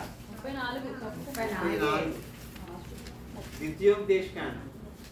ద్వితీయోపదేశ కాండం ఎన్ని అధ్యాయాలు, ఎన్ని చాప్టర్స్? 34 చాప్టర్స్ ఉన్నాయి. ఈ 34 చాప్టర్స్ లో ఏవేవి ఉన్నాయి అని అంటే, మొట్టమొదటిగా ఫస్ట్ డిస్క్లోజ్ మరి ఆ కోర్స్ ఏంటంటే review of Israel's history after the exodus and it's lessons. మరి ఈ మొదటి వచనం నుండి, మొదటి అధ్యాయం నుండి 4 అధ్యాయాల వరకు కూడా మోషే రివ్యూ ఇచ్చాడు కదండి. రివ్యూ అంటే ఏంటంటే మరి స్కూల్లో టీచర్ గారు, స్కూల్లో సార్ మరి ఆ ఫస్ట్ లెసన్ అంతా కూడా చెప్పేస్తాడు. చెప్పిన తర్వాత ఆ లెసన్ అయిపోయిన తర్వాత ఏం చేస్తాడు? ఆయన రివ్యూ ఇస్తాడనమాట. మొదటి మరి ఆ చాప్టర్ నుంచి అంతవరకు ఏదైతే చెప్పాడో రివ్యూ ఇస్తాడు. అలాగే ఇప్పుడు ప్రస్తుతము ఈ యొక్క ఎన్నో నెలలో మనం ఉన్నాము? 4వ నెలలో ఉన్నాం. ఇప్పుడు ఏంటి? అందరికి కూడా ఎగ్జామ్స్ లో ఏం చేస్తారు సార్స్? లెసన్స్ చెప్తారా? రివ్యూ ఇస్తారా? రివ్యూ ఇస్తారు. ఈ యొక్క సంవత్సరం అంతా చదివిందంతా కూడా ఏం చేస్తారు? రివ్యూ ఇస్తారు. అంటే ఇంపార్టెంట్ క్వశ్చన్స్ ఇస్తారు, ఇంపార్టెంట్ ఆన్సర్స్ ఇస్తారు, ఇంపార్టెంట్ ఏదైతే లెసన్స్ ఉన్నాయో వాటి మీద కాన్సన్ట్రేట్ చేస్తారు. ఈ ద్వితీయోపదేశ కాండం కూడా రివ్యూ ఆఫ్ ఆల్ ఈ 4 కాండాల్లో ఉన్న విషయాలన్నీ కూడా ఇందులో పొందుపరిచి ఈ యొక్క మోషే మనకి వివరంగా చెప్తా ఉన్నాడు. మొదటి నుంచి 4 వచనాలు మనం చూసినట్లయితే ఇందులో హిస్టరీ అంతా కూడా తీసుకొని వచ్చాడు. ఇశ్రాయేల్ ప్రజలు ఎలాగా అబ్రహాంకి ఇచ్చిన వాగ్దానం, తర్వాత ఎవరికి ఇచ్చాడు? అబ్రహాం కుమారుడైన ఇస్సాకు, యాకోబు, వారందరినీ ఎలా సంతానాన్ని అభివృద్ధి చేసి వీళ్ళని ఎలా విస్తరింపజేసి వాళ్ళు ఎలా తీసుకొని వచ్చాడు. మొదటి నుంచి 4 అధ్యాయాలు కూడా ఇందులో రాబడుతూ వచ్చాయి. నెక్స్ట్ సెకండ్ మరి మరి కోర్స్ ఏంటంటే మరి 5 నుండి 26 వరకు మనం చూసినట్లయితే rehearsal of Sinaitic law with warnings ఇచ్చాడంట. వార్నింగ్స్, ఎగ్జోటేషన్ ఇచ్చాడంట. మరి మోషే ఏదైతే ఆయన మరి సీనాయి కొండ మీద ప్రసంగం చేస్తూ వచ్చాడో, సీనాయి కొండ మీద అన్ని కూడా విపులంగా మళ్ళీ 5 నుండి 26 వరకు చెప్తూ వచ్చాడు. 3వ భాగం ఏంటంటే మరి ఆశీర్వాదాలు, శాపాల గురించి రాయబడుతూ వచ్చింది. అది ఎక్కడి నుంచి ఎక్కడి వరకు అంటే మరి 27 నుంచి 28 వరకు. తర్వాత 4వ భాగం ఏమిటనంటే మరి కవెనెంట్స్ ఇచ్చాడు, వార్నింగ్స్ చెప్తూ వచ్చాడు, ప్రామిసెస్ గురించి కూడా రాయబడుతూ వచ్చింది. అది ఏమిటంటే 29 నుంచి 30 వరకు. చివరిలో 31 నుంచి 34 వరకు కూడా మోషే యొక్క ఫైనల్ వర్డ్స్. అంటే రివ్యూయే కాదు, సార్ గారు, టీచర్ గారు లెసన్ చెప్పిన ఎగ్జామ్స్ ముందు చెప్పింది రివ్యూయే కాదు, కానీ లాస్ట్లో ఏం చెప్తాడు? Final words. ఒరే బాగా చదవండిరా, బాగా రాయండి రా, వచ్చిన ప్రతి క్వశ్చన్ మీరు ఆన్సర్ చేయండి అని ఫైనల్గా ఎలా చెప్తాడు, అలాగే ఈ ద్వితీయోపదేశ కాండంలో 31 నుంచి 34 వరకు కూడా ఫైనల్ వర్డ్స్ ఇచ్చాడు అన్నమాట. ఫైనల్ వర్డ్స్ ఇవ్వడమే కాదు, చివరి తన మరణం గురించి కూడా ఇందులో రాయబడుతుంది. అయితే ఇది మన యొక్క ఉపోద్ఘాతం. ఈరోజు మన యొక్క ద్వితీయోపదేశ కాండంలో 1వ అధ్యాయంలో ఏం చెప్తున్నాడు ఒకసారి చదవండి. 1వ అధ్యాయం 1వ వచనము. యోర్దాను అరణ్యములో అనగా ఆరానుకును సోపేనుకును లాబాను జరోతు తిజహాసు స్థలమునకు మధ్య సుహునకు ఎదురుగా ఉన్న ఆరాపులో శిశువునకు ఎదురుగా ఉన్న ఆరాపులో మోషే ఇశ్రాయేలుతో చెప్పిన మాటలు ఇవి. ఏం చెప్పాడు, ఎక్కడ నుండి చెప్పాడు అంటే యువతల ఉండి చెప్పాడు. అంటే ఇశ్రాయేల్ ప్రజలు ఇంకా ఆ దేశాన్ని ఇంకా స్వాధీనం చేసుకోలేదు, ఇంకా ఆ దేశంలోకి వెళ్ళలేదు. అంటే దేవుడు ఏం చెప్పాడు, పాలు తేనెలు ప్రవహించే దేశాన్ని నేను ఇశ్రాయేల్ ప్రజలకి నేను ఇస్తాను. ఇదంతా కూడా పాలు తేనెలు ప్రవహించే దేశం అనుకుందాం. ఈ ప్రవహించే ఆ దేశానికి ముందు ఎక్కడున్నాడంట, యువతల ఉన్నాడు. అంటే మోషే వెళ్ళలేదు, మోషే ఇంకా అందులోకి వెళ్ళలేదు, మరి ఇశ్రాయేల్ ప్రజలు కూడా అందులోకి వెళ్ళలేదు. అందుకని ఇక్కడ వాక్య భాగం ఏమనుంది, యోర్దాను యువతలనున్న అరణ్యములో. ఇంకా యోర్దాను కూడా దాటలేదు, యోర్దాను చదవండి, యోర్దాను యువతలనున్న అరణ్యములో. అంటే ఇది పాలు తేనెలు ప్రవహించే దేశం, కానాను దేశం అనుకుంటే మోషే ఎక్కడి నుండి మాట్లాడుతున్నాడు, యువతల నుండి మాట్లాడుతున్నాడు. యువతల నుండి ఏం మాట్లాడుతున్నాడు, మనం చూసినట్లయితే కొన్ని ప్రదేశాల గురించి చెప్తూ మోషే ఇశ్రాయేల్ అందరితో చెప్పిన మాటలు ఇవే. యువతల నుండి మాట్లాడుతున్నాడు. తర్వాత 2వ వచనము. హోరేబు నుండి శేయీరు మన్యపు మార్గముగా కాదేశు బర్నేయ వరకు 11 దినముల ప్రయాణము. ఈ ప్రయాణం ఎన్ని దినాలు ఉన్నాయో కూడా చెప్తున్నాడు దేవుడు. ఏం చెప్తున్నాడు, యువతల నుండి కొంచెం ముందుకు వెళ్ళాలి అంటే ఎన్ని దినాల ప్రయాణము, 11 దినాలు. అంటే మనము ఒకవేళ ఫ్లైట్ లో వెళ్తే హైదరాబాద్ ఎన్ని గంటలు పడుతుంది, 45 minutes to 1 hour. కొన్నిసార్లు 110 వరకు ఆ ఫ్లైట్ మరి కొన్ని మూమెంట్స్ ఉంటాయి. అదే మనము షిప్లో వెళ్తే వెళ్ళలేము కదండి, మనకి వైజాగ్ నుంచి హైదరాబాద్కి అసలు సముద్రం లేదు. మనము ఒక ప్రాంతం నుండి ఇంకో ప్రాంతానికి వెళ్ళడానికి పట్టే ఆ సమయాన్ని ఇక్కడ టైం గురించి చెప్తున్నాడు. ఎంత టైంలో వెళ్ళాలి, ఇంకా ఎంత టైం ఉంది వీళ్ళకి, ఎన్ని రోజులు ఉంది అంటే ఎన్ని రోజులు, అది ఆ వచనం చెప్తామా మరొకసారి ఆ వచనం చదవండి. 2వ వచనం. హోరేబు నుండి శేయీరు మన్యం మార్గముగా కాదేశు బర్నేయ వరకు 11 దినముల ప్రయాణం. ఈ యొక్క 11 దినాల ప్రయాణం గురించి కూడా చెప్తున్నారు. దేవుడు మనతో మాట్లాడుతున్నప్పుడు మనం ఎక్కడి నుండి మాట్లాడుతున్నామో దేవుడు చెప్తున్నాడు. ఎక్కడున్నాడంట దేవుడు, ఎక్కడి నుండి దేవుని యొక్క వాగ్దానాన్ని పొందుకున్నాడు, యువతల నుండి పొందుకున్నాడు. 2వది సమయాన్ని మనం చాలా జాగ్రత్తగా చూసుకోవాల్సింది ఏంటంటే సమయం చాలా చాలా ప్రశస్తమైనది. మనం చర్చ్కి వెళ్ళాలి, మందిరానికి వెళ్ళాలి, లేదంటే మరి స్కూల్కి వెళ్ళాలి, కాలేజీకి వెళ్ళాలంటే దేవుడు ఒక సమయాన్ని కూడా ఇక్కడ చెప్తున్నాడు. మనం కూడా మన సమయాన్ని గురించి కూడా మన టైం మేనేజ్మెంట్ బాగా నేర్చుకుంటూ ఉండాలి. 3వ వచనం. హెష్బోనులో నివసించిన అమోరీల రాజైన సీహోనును, అస్తోరోతులో నివసించిన బాషాను రాజైన ఓగును ఇశ్రాయేలు హతం చేసిన తరువాత 45వ సంవత్సరములో 11వ నెల 1వ తేదీని మోసే ఇశ్రాయేలుకు బోధించుటకే యెహోవా తన ఆజ్ఞాపించినదంతయు వారితో చెప్పాను. అయితే మరి మరొక టైం చెప్తున్నాడు. ఏంటంట, ఇశ్రాయేలు ప్రజలు ఈ 11 దినాల ప్రయాణం ఉంది కదా, 11 దినాలు ఇంకా అంటే మనం చూస్తాము కొన్నిసార్లుగా ఏమిటంటే మనం ఏదో ఒక దేశం వెళ్ళామనుకోండి, ట్రైన్లో వెళ్తున్నప్పుడు మనం ఏమనుకుంటామంటే ఇంకా ఎన్ని స్టేషన్స్ ఉన్నాయని అనుకుంటాం కదా. మన స్టేషన్ దిగిన తర్వాత ఎంత టైం ఉంటుంది, ఆటోలో వెళ్ళడానికో బస్సులో వెళ్ళడానికి టైం ఉంటుంది. అయితే మనము అవును ఇక్కడ దేవుడు ఇక సెకండ్ వర్షన్లో ఏం చెప్తాడంటే అంతా ఆల్రెడీ ట్రైన్ స్టార్ట్ అయ్యి ఆ డెస్టినేషన్ రీచ్ అయిన తర్వాత మీ ఊరు వెళ్ళడానికి ఎంతో చెప్తున్నా అంటే 11 దినాలు ఉన్నది.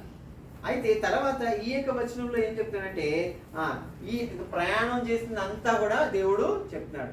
ఎంత కాలం ప్రయాణం చేశారంట? 40 సంవత్సరములలో 11వ నెల మొదటి తేదీ మోషే ఇశ్రాయేలుకు బోధించుటకై యెహోవా తనకు ఆజ్ఞాపించినది వారితో చెప్పాను. అయితే ఈ ప్రయాణం ఏదైతే ఉందో ఎక్కడ ఎప్పుడు చెప్తున్నాడు అంటే ఈ మోషే ఎంతకాలం వీళ్ళు ప్రయాణం చేసుకుని తీసుకొచ్చాడు? ఒకసారి ఆలోచించండి. ఆ మాట చాలా జాగ్రత్తగా మనం అర్థం చేయాలి. 4వ వచనం ఒకసారి మరి అందరూ కలిసి చదవండి.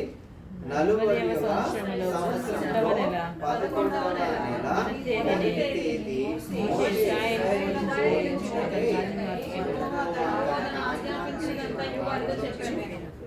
అంటే ఇశ్రాయేలు ప్రజలను మోసుకున్నాడు, మరి తీసుకొని వచ్చాడు, మరి ఆ ఫరోతో మాట్లాడాడు.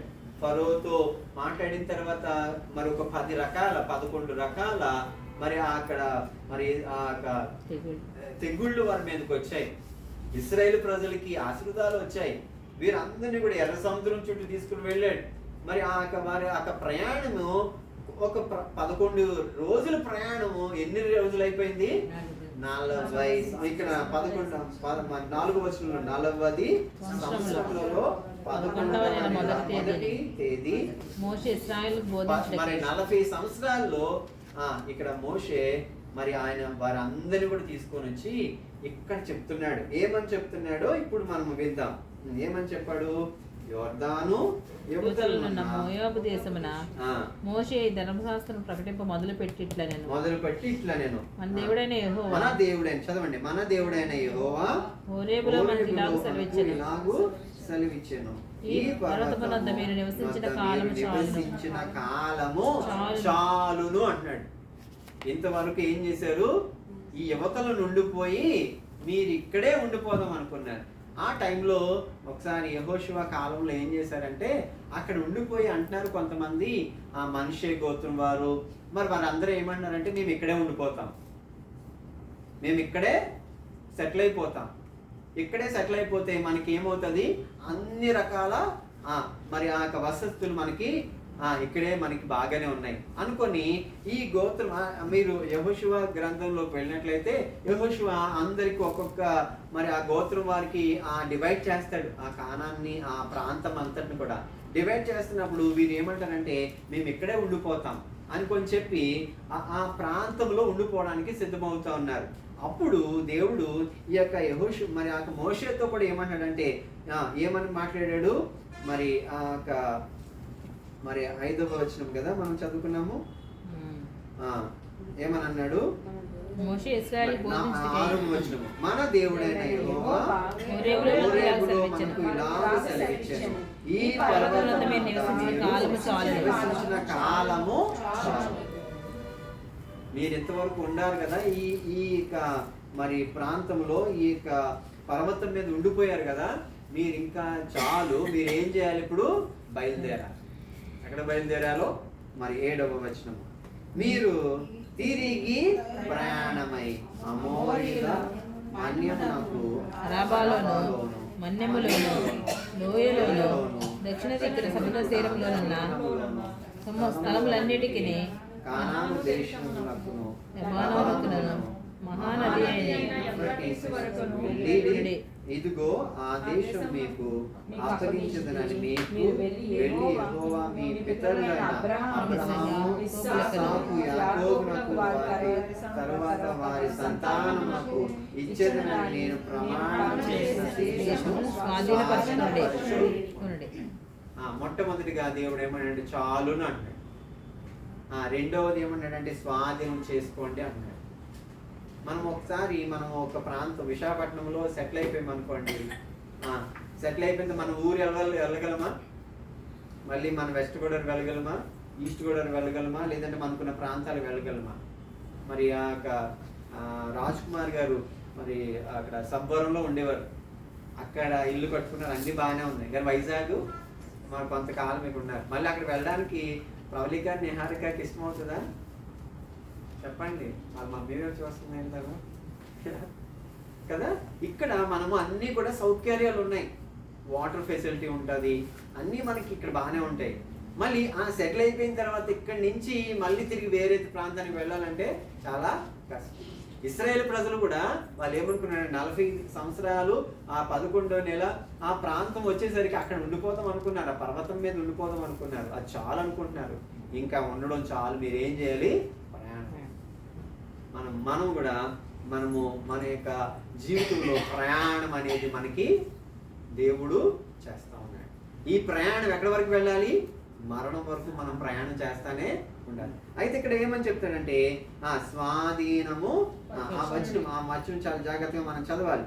ఏం చెప్తున్నాడు, స్వాధీన పరచుకొనుడి అన్నాడు. దేవుడు వాగ్దానం ఇస్తాడు, దాన్ని స్వాధీనం పరచుకోవాలంటే చాలా కష్టం. ఇక్కడ అనేక ప్రాంతాల గురించి చెప్తూ వచ్చాడు.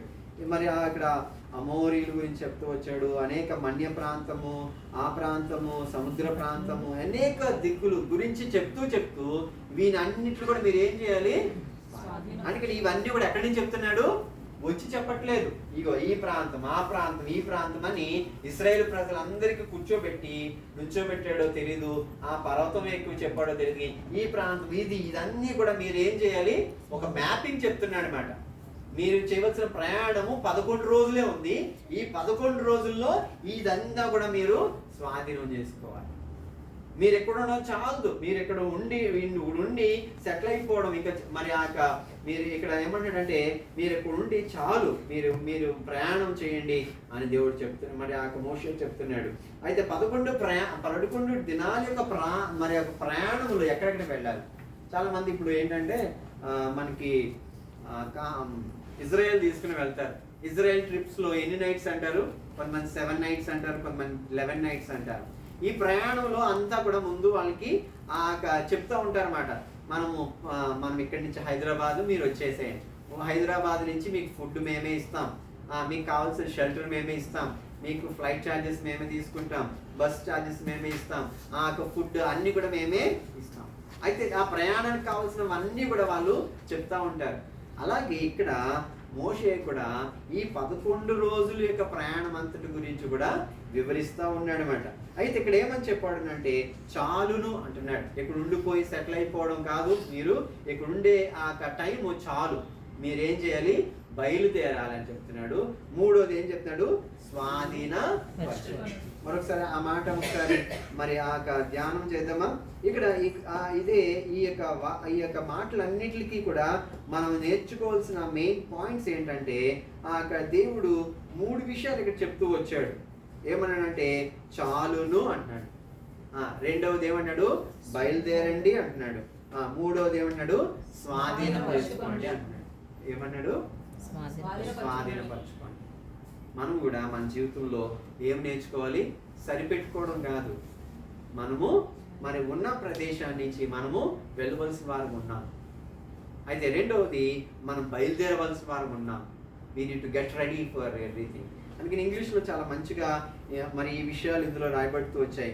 ఏంటంటే టర్న్ యూ, నిన్ను టర్న్ చేయి.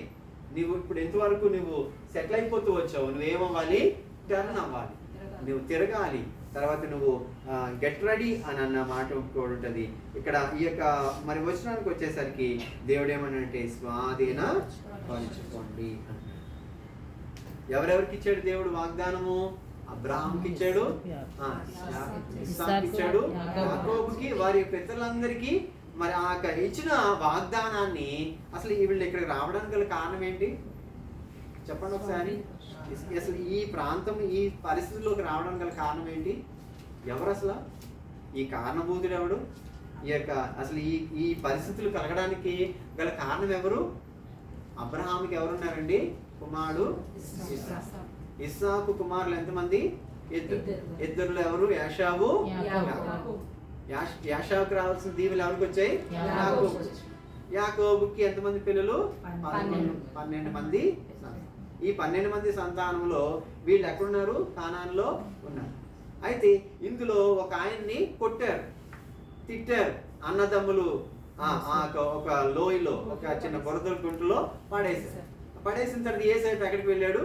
మరి ఏడ్చుకుంటూ వెళ్ళాడు. ఎక్కడికి వెళ్ళాడు? అలాగా ఎక్కడికి వెళ్ళిపోయాడండి? ఐగుప్తులోకి వెళ్ళిపోయాడు. ఐగుప్తులోకి వెళ్ళిపోయిన తర్వాత సింహాసనము ఎక్కేసాడు. సింహాసనం ఎక్కిన తర్వాత అక్కడికి ఏమొచ్చింది? 7 సంవత్సరాలు పుష్కలంగా ఆహారము సమృద్ధిగా వచ్చింది. ఆ పుష్కలంగా వచ్చిన ఆహారం, ఈ 7 సంవత్సరాల ఆహారాన్ని ఈ యేసేపు ఏం చేశాడు? గోడౌన్స్ తయారు చేశాడు, ఫుడ్ కార్పొరేషన్ తయారు చేశాడు. ఆయన ఆ ఫుడ్ కార్పొరేషన్ అనేది ఈ రోజు ఉందనంటే మేబీ ఎక్కడి నుంచి వచ్చింది ఆలోచన? యేసేపు నుండే వచ్చింది. ఈరోజు కొన్ని సంవత్సరాలకి తినవలసిన ఆహారము, బియ్యము, మనకు కావాల్సిన అన్నీ కూడా ముడి సరుకులు అన్నీ కూడా ఈరోజు మరి గవర్నమెంట్ అంతా కూడా పెడుతుంది అంటే ఈ ఆలోచన అంతా ఎక్కడి నుంచి వచ్చింది? యేసేపు నుంచి వచ్చింది. యేసేపు ఏం చేశాడంటే 7 సంవత్సరాలు పుష్కలంగా ఉన్న ఆహారం అంతటిని కూడా గొడౌన్స్ తయారు చేసేసి ఎక్కడ పడితే అక్కడ మరి ఆ గొడౌన్స్ పెట్టేసి ఆహారాన్ని స్టోరేజ్ చేస్తూ పెట్టాడు.